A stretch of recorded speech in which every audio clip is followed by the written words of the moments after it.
Alright, so today we are going to be overviewing another laser aiming module. This particular laser box is what I consider to be the best price ranged entry level full power unit that you can get into. Obviously, there are some cheaper and some a bit more expensive. Being full power and not civilian, there are some caveats to it, but we will get into that all in this video. Being a full power unit, it is going to have a 45 milliwatt output. At least this particular unit, it is the AN Peq-15, or as the video title would suggest. And yeah, it's a good overall unit. You can expect pretty decent power outputs. There are much better, also much more expensive devices out there that are full power. You know, like you've got the upgraded version of this, which is the LA5 UHP, which puts out a significant amount of power. You've got the Mall, which is another good unit, but this will get you going in full power spectrum. The previous video we did was the D-Ball D2, and I still believe that is the best civilian device. If you were a civilian and you were looking to upgrade into a full power unit, I believe this is the way to go. So real quick, we will just go over its function. So let's get started. Going all the way down, if you select all the way down, you get your aiming laser. This is your visible aiming laser. It's nothing to write home about, but it gets the job done. But again, really it's just good for zeroing in the daytime. Next stop up, it is your off switch, and it does indicate lower is Vis, the rest remaining upward is IR. Up once from that, you have programmable button. So this allows you to program your laser unit. It has a few different strobe options. It's really particularly good for you know, like identification. You know, determining whose laser is whose. Really good in team environments to be able to distinguish whose laser is who. Moving up from there, you have your aiming laser low.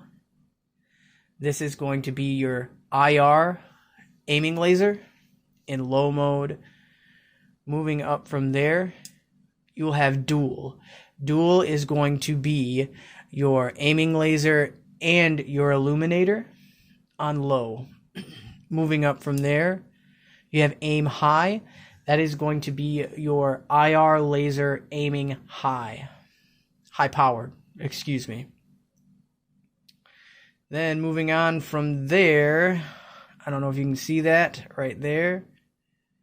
You have illuminator high. Again, I really like just dedicated illuminator modes without the laser. It's good to use in conjunction if you're doing passive aiming through your optic. And then finally, moving on from there, you have your dual high switch, which means your illuminator and your laser will be on high power.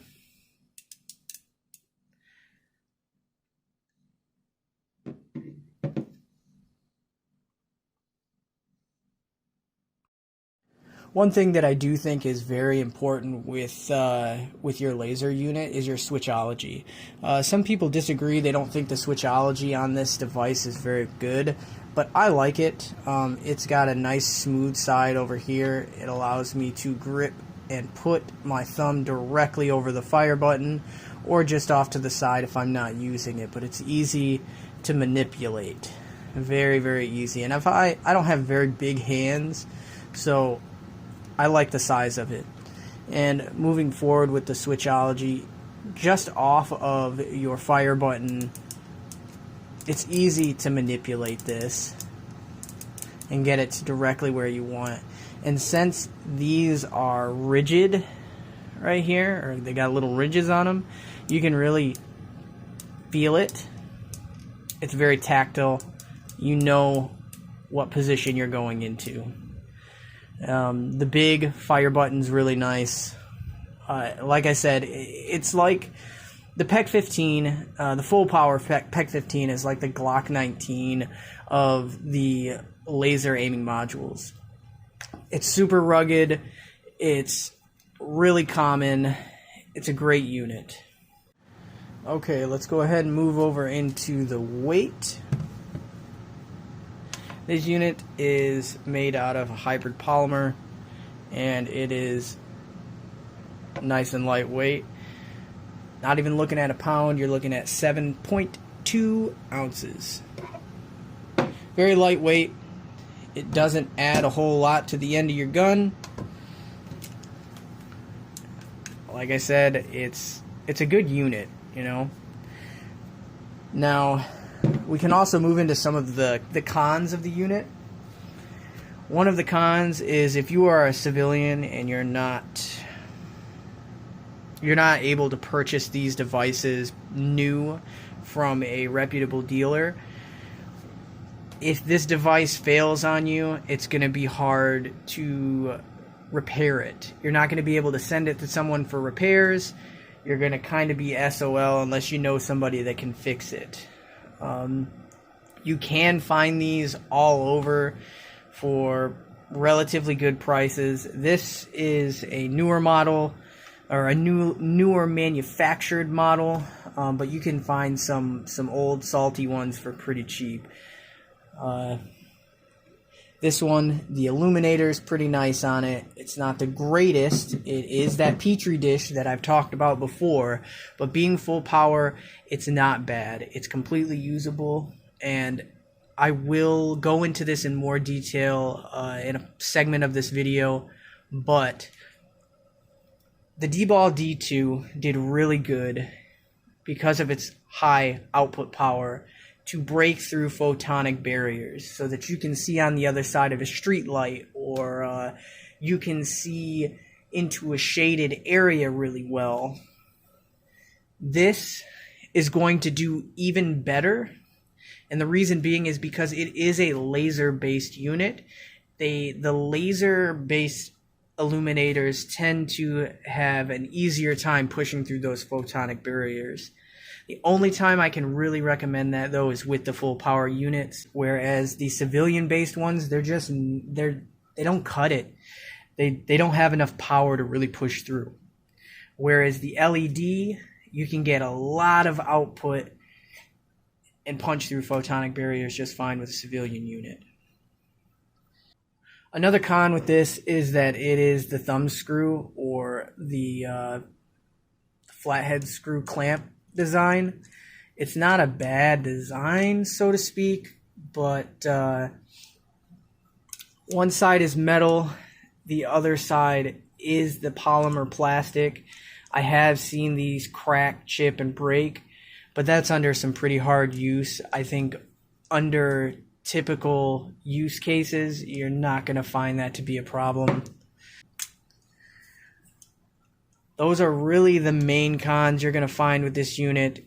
You're going to find a Petri dish style illuminator. The newer ones are a lot cleaner. The older ones, you'll probably find a lot more of the Petri dish style effect.